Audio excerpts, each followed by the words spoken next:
პროცესზე საქალაქო სასამართლოში, სადაც მიმდინარეობს მსჯელობა ლევან ჯანგოლაძის მკვლელობაზე, სადაც ბრალდებულები არიან ძმები მიქაძეები და გიორგი ჯოხაძე. დღეს პროკურატურამ მისი ერთ-ერთი მთავარი მოწმე გამოკითხა, საუბარია გამომძიებელზე, იოსებ ოდიშვილზე, რომელზეც დიდი მედებს ამყარებდა საქმის პროკურორი, გამომდინარე იქიდან, რომ ის არის გამომძიებელი, რომელმაც ლევან ჯანგოლაძის მკვლელობის დღიდან დღემდე ატარებს ის საგამოძიებო მოქმედებას, ამ დრომდე მიმდინარეობს იცით საქმეზე გამოძიება, სხვადასხვა ღონისძიებები. ის ფლობდა მნიშვნელოვან ინფორმაციას, მათ შორის ის არის პირი, რომელმაც ჩაატარა ჩხრეკა ყველა ბრალდებული საცხოვრებელ სახლში და მან შეისწავლა ასევე საბანკო გადარიცხვები და სატელეფონო ჩანაწერები, მიმოწერები და დაადგინა ასევე გელა უძილაურის გადაადგილების მარშრუტი. ის რაც დღეს ჩვენ მოვისმინეთ იოსებ ოდიშვილისგან, იყო ის, რომ დაადასტურა მან ნამდვილად თბილისის თაუერთან, სასტუმროსთან მიქაძის ერთ-ერთი დავით მიქაძის ყოფნა. ასევე მან დაადასტურა საბანკო გადარიცხვები, რაც დაადასტურა ასევე მისმა წინამორბედმა, ერთ-ერთმა გამომძიებელმა გასულ პროცესზე, რომ ნამდვილად დაფიქსირდა დავით მიქაძის მობილური ტელეფონიდან საბანკო ანგარიშიდან გადარიცხვა გელა უძილაურის პირად ანგარიშზე.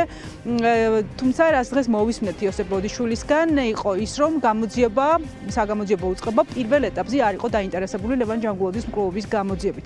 გამომდინარე იქიდან, რომ როდესაც პირველ ეტაპზე ჩატარდა საგამოძიებო მოქმედებები, იბარებდნენ მოწმეებს, დაიბარეს მათ შორის საქმის ერთ-ერთი ოქროს მოწმე და მკვლელობის თვითმხილველი კახა ძანძავა, რომელიც თან ახლდა ლევან ჯანგოლაძის მკვლელობის მომენტში, მას არ ჩამოართვეს მობილური ტელეფონის საშუალება და არ შეისწავლეს გამომძიებლებმა რა იყო, რა ინახებოდა მის მობილურ ტელეფონში. მოგვიანებით ჩატარდა საგამოძიებო მოქმედებები, მისგან დაგვიანებით გასულ დეკემბრის თვეში ამოიღეს ორი მობილური ტელეფონი და ამ დრომდე მიმდინარეობს შესწავლა, უტარდება ექსპერტიზა, რა ინფორმაციას ინახავდა კახა ძანძავას მობილური საშუალებები.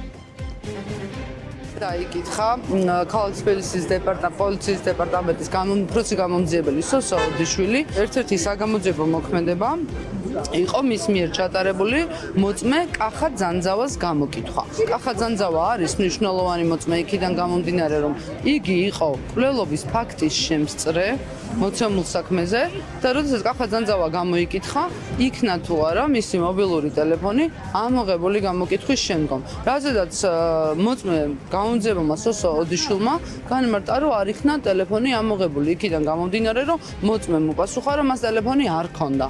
მაგ შემთხვევაში დაცვის მხარეს გაუჩნდა ლოგიკური შეკითხვა, რატომ არ იქნა იძულებით ამოღებული შემდგომ უკვე გამოკითხვის შემდგომ დღეებში მოწმე კახა ძანძავასგან მობილური ტელეფონი. იქიდან გამომდინარე, რომ კახა ძანძავას მობილურ ტელეფონში შესაძლებელია დაცვის მხარე ყოველ შემთხვევაში ესე ფიქრობს, რომ იქნებოდა საკმაოდ მნიშვნელოვანი ინფორმაცია. მოწმემ დაადასტურა, რომ არც 10 მარტიდან 15 მარტამდე პერიოდში და არც 2025 წლის თებერვლის თვეში გიორგი მიქაძეს არ ჰქონია კონტაქტი არც გელა უძილაურთან, არც გიორგი ჯოხაძესთან და არც დანაშაულში მყოფ სხვა არც ერთ პირთან. იმის გათვალისწინებით, რომ გიორგი ჯოხაძეს თავისი ანგარიში არ ჰქონდა, მისი დაცვის წევრისთვის, გელა უძილაურისთვის ხელფასად გადასახდელ თანხას სთხოვდა, რომ დავით მიქაძეს რამდენჯერმე ჩაერიცხა.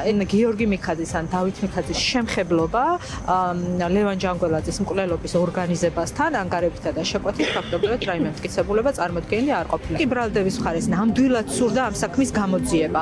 უნდოდა დროულად მიეღო ინფორმაცია, ვინ ვის მიაწოდა ლევან ჯანგოლაძის გადაადგილების მარშრუტი, მაშინ კახა ძანძავას მობილური ტელეფონი მკვლელობის დღესვე უნდა ყოფილიყო ამოღებული. მე საგამოძიებო მოქმედება ჩატარდა დაგვიანებით. დანარჩენი ხა ამის მიზეზი რა იყო და ვის რა სურვილი ჰქონდა, ბუნებრივია მე ამაზე კომენტარს ვერ დავამატებ. ძმები მიქაძეების გიორგი ჯოხაძის ადვოკატები ფიქრობენ, რომ კახა ძანძავას მობილური ტელეფონი ინახავდა მნიშვნელოვან ინფორმაციას და მას ჩხრეკა შემოწმება უნდა ჩატარებოდა გამოძიების პირველ ეტაპზე. ახლა უკვე ინფორმაცია იქნება წაშლილი, შესაბამისად რა პასუხს დადებს ექსპერტიზა, მათთვის უკვე უმნიშვნელოა. რამდენიმეჯერ მოხდა შეკამათება დღევანდელ სასამართლო პროცესზე საქმის ადვოკატებსა და პროკურორს შორის, ასევე მთავარ მოწმე გამომძიებელს შორის. ადვოკატები ითხოვდნენ პასუხს კითხვაზე, რატომ გულობელყო გამოძიებამ კახა ძანძავას ინფორმაცია, მისი პირადი ინფორმაცია, რომელიც სავარაუდოდ ინახავდა მის მობილურ ტელეფონში და ფლობდა ასევე ინფორმაციას ის სავარაუდოდ მკვლელობასთან დაკავშირებით, თუმცა პასუხი ვერ მიიღეს. დღევანდელი სასამართლო პროცესი ნაწილობრივ დაიხურა. იკითხებოდა ერთ-ერთი გამომძიებელი, რომელმაც სასამართლოს მიეწოდა ინფორმაცია ამ საქმის კიდევ ერთი ფიგურანტის ბრალდებული სანდრო წივწივაძის სახლში ჩატარებულ შრეკასთან დაკავშირებით. ის იყო გამომძიებელი, რომელმაც ფარული აუდიო ჩაწერა განახორციელა სანდრო წივწივაძის სახლში და მას სასამართლო პროცესზე მოსამართლის წინაშე თქვა, რომ წივწივაძის ოჯახის წევრმა მასთან საუბარში თქვა, რომ წივწივაძემ მის სახლზე არსებული მის გაფორმებული იარაღები გადასცა კაჭკაჭაშვილს და ასევე სავარაუდოდ ოჯახის წევრმა გასცა ინფორმაცია გამომძიებელთან, რომ სანდრო წივწივაძეს იძულებით გამოართვეს ძმებმა მიქაძეებმა ჯოხაძემ, გიორგი ჯოხაძემ ის იარაღები, რომელსაც ის ფლობდა.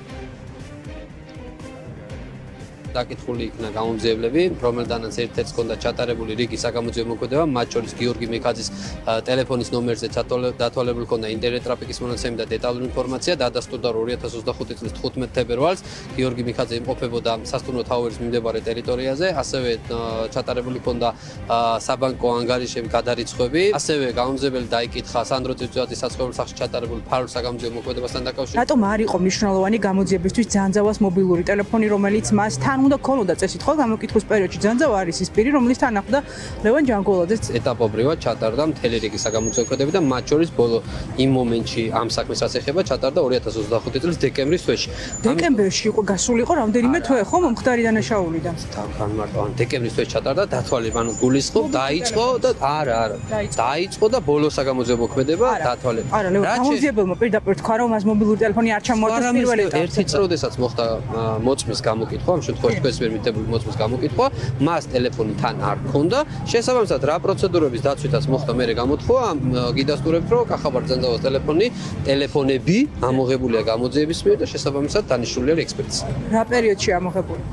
გამოძიების სრულობის პერიოდში. გვიანებული ხომ არ იყო? ბრალდების მხარის მოსაზრებით ის ფაქტი, რომ რაიმე წაშლილიყო, რაც მნიშვნელოვანია, მსგავსი არ გამოვლენილა. ძანძავას მობილურ ტელეფონზე ჯეჯობთ ექსპერტიზა ინფორმაცია არ მოსულა დასკვნით.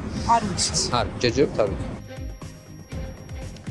დიახ, ბრალდებულების ადვოკატებს ძმები მიქაძეების, გიორგი ჯოხაძის უფლებადამცველებს ექნებათ შესაძლებლობა კითხვები დაასვან კახა ძანძავასთან, რომელზეც ასეთი დიდი ინტერესია მათი მხრიდან, ეს მას შემდეგ, რაც უკვე მათი მოთხოვნით კახა ძანძავა მივა სასამართლო პროცესზე მოწმის სახით და გამოიკითხება.